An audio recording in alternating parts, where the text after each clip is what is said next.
રહેલું છે. એક સમય એવો હતો કે ભાવનગરની અંદર દાયકાઓ સુધી બે કોમર્સ નંબર 1 રહેતી હતી, કારણ કે સેલ્ફ ફાઇનાન્સ કલ્ચર હતું. અને અત્યારે આપણે જોઈએ છીએ કે સેલ્ફ ફાઇનાન્સ કલ્ચર છે છતાં પણ આપણે ગ્રાન્ટેડ શાળા નંબર 1 છે. આ 2 દિવસથી હું ફેસ કરું છું કેટલાય વિદ્યાર્થીઓ પ્રવેશ માટે આવે છે પણ આપણે પ્રવેશ આપી શકતા નથી. એની પાછળનું કારણ એ છે કે મહેશભાઈ ને હિતેશભાઈ હતા, હું પણ એ જ શાળામાં આવેલો છું.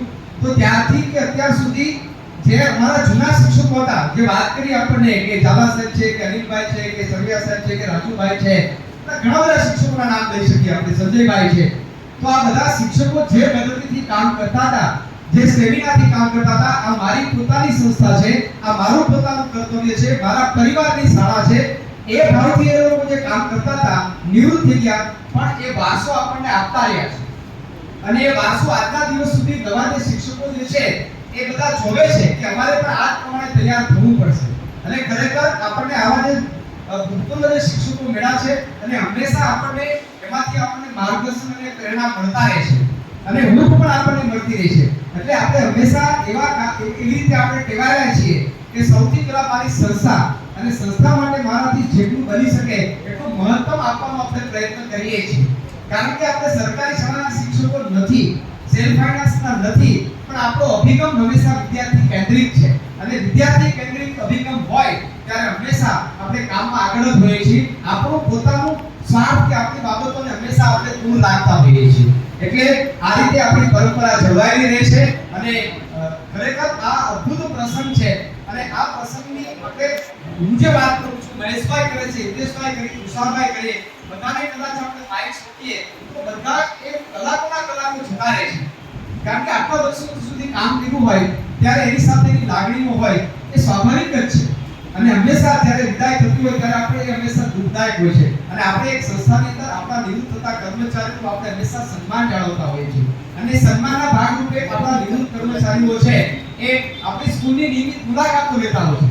ધારો કે પરેશભાઈ છે તો પરેશભાઈ નિયમિત એક પણ વીક એવું ન હોય કે આપણી સંસ્થામાં નથી આવતા, કારણ કે એક પારિવારિક ભાવનાથી દરેક સાથે જોડાયેલા હતા. મહેશભાઈ જે છે, હું સંસ્થામાં જ્યારે 93 ની અંદર હું જોડાયેલો ત્યારથી મહેશભાઈ સાથેનો સંપર્ક. અને મીનવાઈ જે છે, હું મહેશભાઈની સામસામા જ રહેતા, ત્યાં ભાડાના મકાનમાં રહેતો હતો.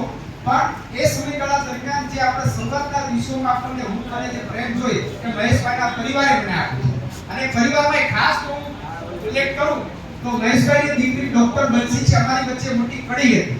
એ ખૂબ નાની, બરાબર. હું સ્કૂલનો બપોરનો ટાઈમ હોય તો બંસી ઘરે આવી જાય, કાકા ક્યારે આવશે કાકી, તો પાછું બપોર પછી આવે એટલે સીધી પાછી મારા ઘરે આવી જાય. ત્યાં જમે, કાકી લાડુ બનાવી દો, સેતુરનું ઝાડ હતું તો કે કાકા મારે સેતુર ખાવી છે.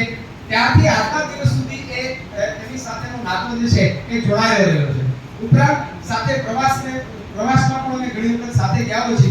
ટૂંકમાં એ પ્રકારનું આપણા પરિવાર પ્રત્યેનું જે કર્તવ્ય કહી શકાય એવું મહેશભાઈ હંમેશા આપણી સાથે મારી સાથે નિભાવ્યું છે. ઘણી બધી યાદો છે, બરાબર. અને એમ કહેવાય કે મતભેદ કે મનભેદ છે જ. એટલે આ પ્રકારની લાગણીથી અમારી સાથે મહેશભાઈ જે છે ખૂબ સારી રીતે જોડાયેલા હતા. હિતેશભાઈ પણ આ પ્રકારનું કર્તવ્ય હતું કે પારિવારિક ભાવનાથી આજના દિવસે પણ આપણો પરિવાર જે છે એ મારી સાથે જોડાયેલો હોય છે. સુખ દુઃખના તમામ પ્રસંગોની અંદર હંમેશા હાજરી હોય છે. અને એક પ્રેરણારૂપ કહી શકાય, માર્ગદર્શક કહી શકાય એ પ્રકારની બધી તરીકેની એમને ભૂમિકા પણ ભજવી છે. બીજા પણ સિનિયર શિક્ષકોએ મને હંમેશા મોટિવેટ કર્યો છે. આજના દિવસે પણ હું કહી શકું કે આટલો મોટો સ્ટાફ જે છે, બરાબર, તો છતાં એની અંદર મારે કોઈ સાથે મતભેદ નથી કે મનભેદ નથી. કારણ કે હંમેશા આપણે હું એવું માનું છું કે આ મારો પરિવાર છે અને પરિવાર સાથે હંમેશા એક વખત જતું કરવાની ભાવનાથી એની સાથે જો જોડાયેલા રહેશું તો આપણને કામ કરવાની મજા આવશે. અને સફળતા આપણને ત્યારે જ મળતી હોય છે કે દરેક કર્મચારી છે કે આપણો પરિવારનો સભ્ય છે, આપણો અંગત મિત્ર છે. અને ક્યારેક નાની મોટી ભૂલચૂક થતી હોય તો પણ આપણે મારી ભૂલ થતી હોય તો તમે ક્ષમ્ય ગણો છો અને તમારી ભૂલ થતી હોય તો હું ક્ષમ્ય ગણું છું. અને હંમેશા આ પ્રકારનું એક પારિવારિક વાતાવરણ જે છે એ જળવાઈ રહે છે. અને પારિવારિક વાતાવરણ ત્યારે જ હંમેશા તૂટતું હોય છે કે નાની નાની ઘટનાઓ જે છે એ ઘટનાઓને આપણે કદાચ અહમનો પ્રશ્ન ગણાવી અથવા તો એ લાગણી ગવાયેલી છે એવો પ્રશ્ન ગણાવીએ તો એના કારણે એ ઘણી બધી તૂટ આવતી હોય છે સંબંધોમાં. પણ આપણા પરિવારની આ બહુ મોટી ખાસિયત છે, હંમેશા દરેક સભ્યો જે છે વિશાળ દિલના છે.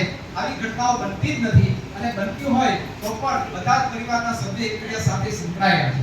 બીજી એક ખાસિયત એ છે કે આપણા પરિવારની અંદર તમે જો આટલા મોટા સ્ટાફની અંદર કોઈકના ઘરે દુઃખદ ઘટના બનતી હોય, સુખદ ઘટના બનતી હોય, તો હંમેશા આપણો પરિવાર જે છે એના ઘરે કાયમ માટે જાય છે.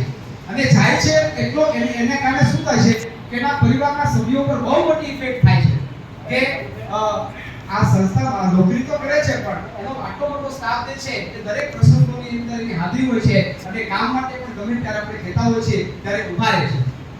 સ્કૂલની અંદર પણ આ નિવૃત્ત થતા કર્મચારી હોય કે હાલના કર્મચારી હોય, સ્કૂલ અવર સિવાય પણ આપણે જ્યારે પણ કામ હોય છે ત્યારે હંમેશા એકી અવાજે બધા એ ઊભા રહે છે.